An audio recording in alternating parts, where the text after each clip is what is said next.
Hi, నా పేరు doctor Bharadwaj. నేను CEO and chief doctor Fidicus homeopathy. ఈరోజు మనము ఒక ఇంపార్టెంట్ డిసీజ్ గురించి తెలుసుకుందాం. దాన్ని బర్డ్ ఫ్లూ అంటారు, లేకపోతే ఏవియన్ ఇన్ఫ్లుయెన్జా అంటారు.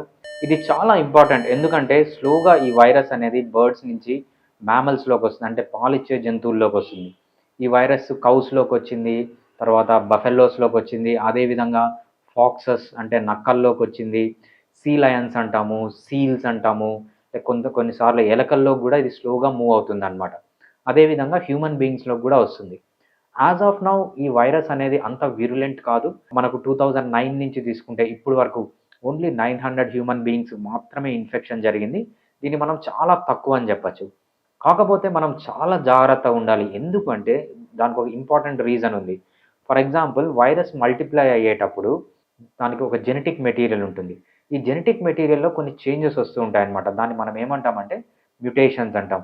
ఈ మ్యుటేషన్స్ ఎప్పుడైతే జరుగుతాయో ఒక కొత్త రకమైన వైరస్ దాంట్లో నుంచి వస్తుంది. దాన్ని న్యూ స్ట్రెయిన్ అంటామనమాట. ఒక్కొక్కసారి ఏం జరగచ్చంటే మనం దీన్ని సరిగ్గా హ్యాండిల్ చేయకపోతే మ్యుటేషన్స్ వల్ల కొత్త స్ట్రెయిన్స్ వస్తాయి. ఈ స్ట్రెయిన్స్ ఎలా ఉంటాయంటే హ్యూమన్ బీయింగ్స్‌లో డిఫరెంట్ మెటబాలిక్ పాత్ తీసుకొని అది చాలా డెడ్లీగా మారచ్చు. యాజ్ ఆఫ్ నౌ ఇది చాలా సింపుల్‌గా ఉంది. అంత హ్యూమన్ బీయింగ్స్ అంత ఎక్కువగా రావట్లేదు. కానీ ఈ మ్యుటేషన్స్ వల్ల ఏం కావచ్చంటే మనకు కరోనా పాండమిక్ లాగా ఇది కూడా తయారు కావచ్చు.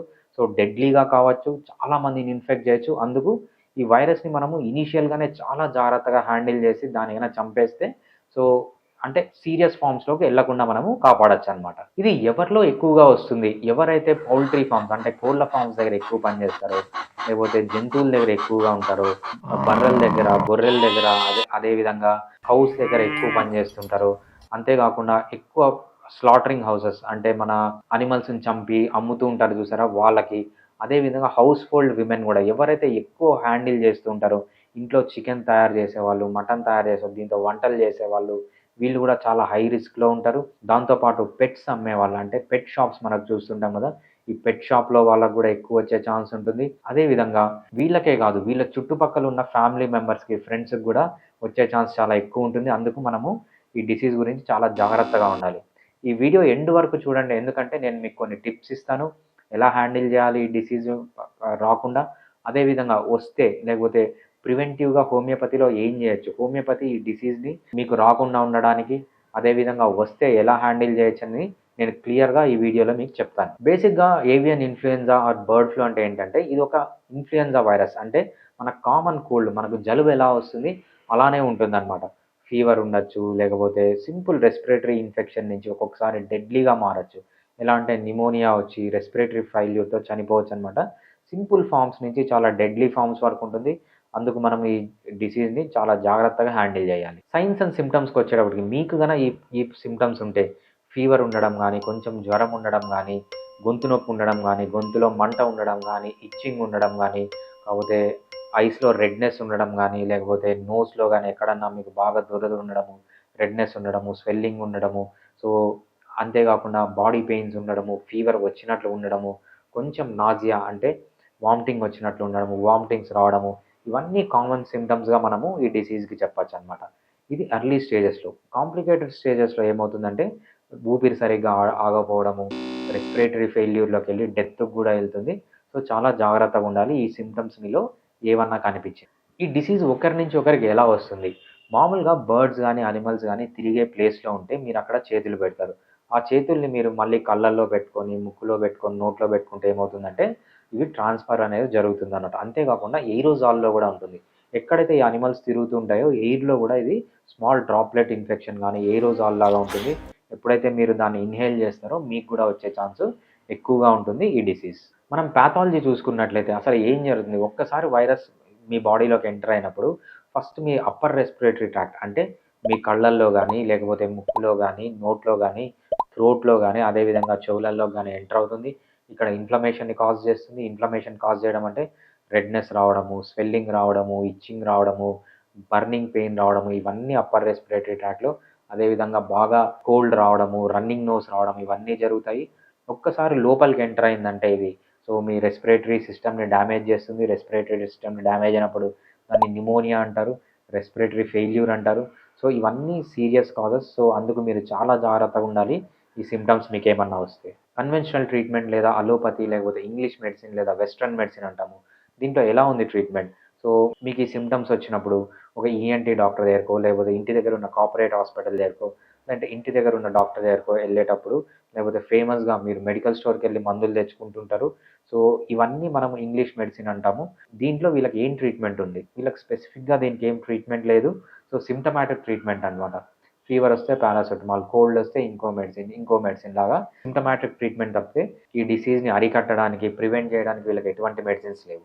హోమియోపతిలో ఈ డిసీజ్‌ని ట్రీట్ చేయడానికి గానీ, లేకపోతే రాకుండా ఉండడానికి ప్రివెన్షన్‌కి గానీ చాలా మంచి మెడిసిన్స్ ఉన్నాయి. మీరు హై రిస్క్‌లో ఉంటే, అంటే ఎక్కువ పౌల్ట్రీ ఫార్మ్స్ దగ్గరుండి, యానిమల్ స్లాటరింగ్ దగ్గరుండి, అంటే యానిమల్స్‌ని చంపే దగ్గరుండి, అదేవిధంగా కుకింగ్ ఎక్కువ చేస్తున్నా, లేకపోతే మీకు పెట్ షాప్స్ ఉన్నా, లేకపోతే మీరు జూలో పనిచేస్తున్నా, యానిమల్స్‌తో క్లోజ్ కాంటాక్ట్‌లో ఉన్న మీరు ఈ ప్రివెంటివ్ మెడిసిన్స్ తీసుకోవచ్చు. దీన్ని మనము బేసిక్‌గా జీనస్ ఎపిడెమికస్ అంటాము. ఈ మెడిసిన్ తీసుకుంటే ఏమవుతుందంటే, మీకు డిసీజ్ వచ్చే ఛాన్స్ తక్కువగా ఉంటుంది. ఒకవేళ మీకు ఈ డిసీజ్ వచ్చినా కూడా సింప్టమ్స్ అనేది అంత సివియర్‌గా ఉండవు. అంత చాలా ఎక్కువ సేపు ఉండవు. అంత ఫ్రీక్వెంట్‌గా రావన్నమాట. ఈ ఫ్రీక్వెన్సీ తగ్గిస్తుంది, ఇంటెన్సిటీ తగ్గిస్తుంది, డ్యూరేషన్ తగ్గిస్తుంది. అదేవిధంగా మీకు పొరపాటున డిసీజ్ వచ్చినా కూడా మైల్డ్ సింప్టమ్స్‌తోనే పోతుంది. సివియర్ సింప్టమ్స్ కాకుండా. ఒక్కొక్కసారి ఇది ఎలా హెల్ప్ చేస్తుందంటే, మిమ్మల్ని హాస్పిటల్‌లో అడ్మిట్ కానీయకుండా చేస్తుంది. ఒకవేళ హాస్పిటల్‌లో అడ్మిట్ అయినా, సో ఎక్కువ రోజులు స్టే లేకుండా తక్కువ రోజులు స్టే వరకు పెడుతుందన్నమాట. అదేవిధంగా త్వరగా డిశ్చార్జ్ చేయడానికి ఈ మెడిసిన్స్ అనేవి యూజ్ అయితాయి. ఆల్రెడీ ఈ డిసీజ్ మీకు ఆల్రెడీ వచ్చినా తీసుకోవచ్చు. లేకపోతే ఈ డిసీజ్‌ని ప్రివెంట్ చేయడానికి తీసుకోవచ్చు. ఇవన్నీ ఒక్క సైడ్ ఎఫెక్ట్ కూడా లేకుండా మీరు హోమియోపతిలో ఈ డిసీజ్‌ని హ్యాండిల్ చేయొచ్చనమాట. అంత ఇంపార్టెన్స్ ఉంది ఈ డిసీజ్‌కి హోమియోపతిలో. సో మీరు ఎక్కువ హై రిస్క్ గ్రూప్‌లో ఉంటే కంపల్సరీ ఈ జీనస్ ఎపిడెమికస్ గానీ, ప్రివెంటివ్ మెడిసిన్ గానీ తీసుకోండి. ఆల్రెడీ వచ్చినా కూడా మీరు ఈ సింప్టమ్స్ మీలో ఉన్నా కూడా హోమియోపతి ట్రీట్మెంట్ చాలా అవసరం. నెక్స్ట్ ఎలాంటి ప్రికాషన్స్ తీసుకోవాలి? ఎలాంటి ముందు జాగ్రత్తలు తీసుకోవాలి? మీ ఇంటి పక్కన గానీ, మీ చుట్టుపక్కల గానీ ఎక్కడన్నా చనిపోయిన పక్షులు గానీ, జంతువులు గానీ, అదేవిధంగా డిసీజ్‌తో బాధపడుతున్న జంతువులు గానీ, యానిమల్స్ గానీ ఉంటే వాటి దగ్గరికి వెళ్ళకండి. వాటిని చేతులతో హ్యాండిల్ చేయకండి. సో మీ గవర్నమెంట్‌కి ఆర్ మీ లోకల్ ఏరియాలో ఎవరైతే అథారిటీ ఉంటారో వాళ్ళకి ఇన్ఫర్మేషన్ ఇవ్వండి. మీరు హ్యాండిల్ చేయకండి. ఒకవేళ హ్యాండిల్ చేసినా కూడా దానిలకు చాలా జాగ్రత్తలు తీసుకోవాలి. ఎటువంటి జాగ్రత్తలు తీసుకోవాలంటే కంప్లీట్‌గా N95 మాస్క్ వేసుకోండి, గోగిల్స్ పెట్టుకోండి. అదేవిధంగా మీరు గ్లౌస్ అనేవి వేసుకోండి. లేదు ఏదన్నా యానిమల్ చనిపోయింది, లేదంటే ఒక బర్డ్ చనిపోయింది, దాని దగ్గరికి అసలు వెళ్ళకండి. సో వాటిని డిస్పోజ్ చేసేటప్పుడు కూడా ఈ జాగ్రత్తలన్నీ తీసుకోండి. మాస్క్ వేసుకోవడం, ఎస్పెషల్లీ N95 మాస్క్ వేసుకోండి, గోగిల్స్ పెట్టుకోండి. అదేవిధంగా గ్లౌస్ వేసుకొని దాన్ని బూట్స్ పెట్టడం కానీ, లేకపోతే కాల్చడం కానీ చేయండి.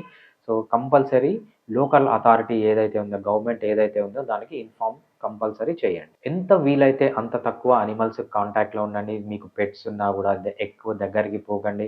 అదేవిధంగా మీకు పౌల్ట్రీ ఫార్మ్స్ ఉన్నా, పెట్స్ ఉన్నా, లేకపోతే మీకు పెట్ షాప్ ఉన్నా, లేకపోతే చికెన్ సెంటర్ ఉన్నా, సో మీరేం చేస్తారంటే చాలా దగ్గరికి వెళ్ళకండి. దూరం నుంచే వీటిని హ్యాండిల్ చేయడానికి ట్రై చేయండి. ఎక్కడైతే యానిమల్స్ ఉంటాయో, లేకపోతే మీ ఇంటి పక్కన గానీ, బర్డ్స్ గానీ, యానిమల్స్ గానీ ఎక్కువ తిరుగుతుంటే, సో ఆ సర్ఫేస్‌ని టచ్ చేయడం గానీ, ఆ సర్ఫేస్ టచ్ చేసిన చేతి మళ్ళీ కళ్ళల్లో పెట్టుకోవడం, ముక్కులో పెట్టుకోవడం, నోట్లో పెట్టుకోవడం ఇలాంటివి అవాయిడ్ చేయండి. అంతేకాకుండా మీరు ఈ హై రిస్క్ గ్రూప్‌లో ఉంటే, మీరు యానిమల్స్‌ని హ్యాండిల్ చేసే ముందు, యానిమల్స్‌ని హ్యాండిల్ చేసిన తర్వాత బాగా చేతులు బాగా హైజీన్ మెయింటైన్ చేయండి. అదేవిధంగా మీరు యానిమల్స్‌ని గానీ, యానిమల్ ప్రొడక్ట్స్ గానీ, మీరు పాలను గానీ, లేకపోతే గుడ్లని గానీ, లేకపోతే మాంసాన్ని గానీ వండేటప్పుడు గానీ, వాటిని హ్యాండిల్ చేసేటప్పుడు గానీ, సో చాలా జాగ్రత్తగా ఉండండి. అవి హ్యాండిల్ చేసే ముందు, హ్యాండిల్ చేసిన తర్వాత బాగా చేతులు కడుక్కోండి. అదేవిధంగా హాఫ్ బాయిల్డ్ ఎగ్స్ తినడము, లేకపోతే బాయిల్ చేయని మిల్క్‌ని తాగడము, ఇంప్రాపర్‌గా కుక్ చేసిన మీట్‌ని తినడం అవాయిడ్ చేయండి. కంప్లీట్‌గా బాగా కుక్ చేసే వీటిని తినండి. మీరు బాగా కుక్ చేసి వేడి చేస్తే ఏమవుతుందంటే ఈ వైరస్ అనేది చనిపోతుంది. మీ బాడీలోకి బతికిన వైరస్ ఎంటర్ కాకుండా ఉంటుంది. అదేవిధంగా జనరల్‌గా మీరు మంచి ఫుడ్ తీసుకోండి, హెల్తీ ఫుడ్ తీసుకోండి. దీనివల్ల ఇమ్యూనిటీ పెరుగుతుంది. బాగా నిద్రపోండి. 7-9 అవర్స్ నిద్రపోతే దీనివల్ల కూడా ఇమ్యూనిటీ పెరుగుతుంది. సో అంతేకాకుండా రెగ్యులర్‌గా ఎక్సర్సైజ్ చేయండి. ఎక్సర్సైజ్ అనేది కూడా మీ ఇమ్యూనిటీని పెంచుతుంది. స్ట్రెస్ ఫ్రీ లైఫ్‌లో ఉండండి. ఎప్పుడైతే మీరు స్ట్రెస్ ఫ్రీ లైఫ్‌లో ఉంటారో, అదేవిధంగా మీకు ఏదైతే చెడు అలవాట్లు ఉన్నాయో, సిగరెట్ తాగడం గానీ, మందు తాగడం గానీ, ఇంకా వేరే ఏ అలవాట్లు ఉన్నా కూడా వాటిని బాగా తగ్గించుకోండి. వీటి వల్ల మీకు ఇమ్యూనిటీ ఇంప్రూవ్ అవుతుంది. ఇమ్యూనిటీ ఇంప్రూవ్ అయినప్పుడు మీకు ఈ డిసీజెస్ రాకుండా ఉంటాయి. ఒకవేళ వచ్చినా కూడా అంత సివియర్ ఫామ్‌లో ఈ డిసీజెస్ మీలో ఉండవన్నమాట. సో ఫైనల్‌గా మీరు గుర్తుపెట్టుకోవాల్సింది ఏంటంటే, అంత లైట్‌గా తీసుకోకండి ఈ డిసీజ్‌ని. ఎవరైతే హై రిస్క్ గ్రూప్‌లో ఉంటారో, ఎస్పెషల్లీ పౌల్ట్రీలో పనిచేసేవాళ్ళు, లేకపోతే కౌ షెడ్‌లో పనిచేసేవాళ్ళు, సో స్లాటర్ హౌసెస్‌లో ఉండేవాళ్ళు, యానిమల్స్‌ని కట్ చేసేవాళ్ళు, అదేవిధంగా హౌస్లో చికెన్ కానీ మటన్ కానీ ఎగ్స్ని కానీ వండేవాళ్ళు, పెట్ షాప్స్లో ఉండేవాళ్ళు, జ్యూస్లో పనిచేసేవాళ్ళు, ఎక్కువ అనిమల్స్ ఉన్న ఏరియాలో ఉన్నవాళ్ళు కంపల్సరీ హోమియోపతి ప్రివెంటివ్ మెడిసిన్ తీసుకోండి. మీరు మాత్రం చాలా జాగ్రత్తగా ఉండండి. హాయ్, నా పేరు డాక్టర్ భరద్వాజ్. నేను CEO and chief doctor Fidicus homeopathy. Fidicus homeopathy అనేది ఒక చైన్ ఆఫ్ క్లినిక్స్. ఇక్కడ మేము 2 టైప్స్ ఆఫ్ ట్రీట్మెంట్ ఇస్తాం. ఒకటి online treatment, in person treatment. Online treatment అంటే మీరు ప్రపంచంలో ఎక్కడున్నా మాతో ఆడియో కాల్‌లో గానీ, వీడియో కాల్‌లో గానీ మీ కేస్ తీసుకొని మీకు మెడిసిన్స్ అనేవి ఇంటికే పంపిస్తాం. అదేవిధంగా ఇన్ పర్సన్ ట్రీట్మెంట్ అంటే మీరు మీ నియరెస్ట్ క్లినిక్ గురించి ఎంక్వైరీ చేసి అక్కడికి ఫిజికల్‌గా మీరు వెళ్లి ట్రీట్మెంట్ తీసుకోవచ్చు. Thank you. Fiticus Homeopathy. Fiticus Homeopathy.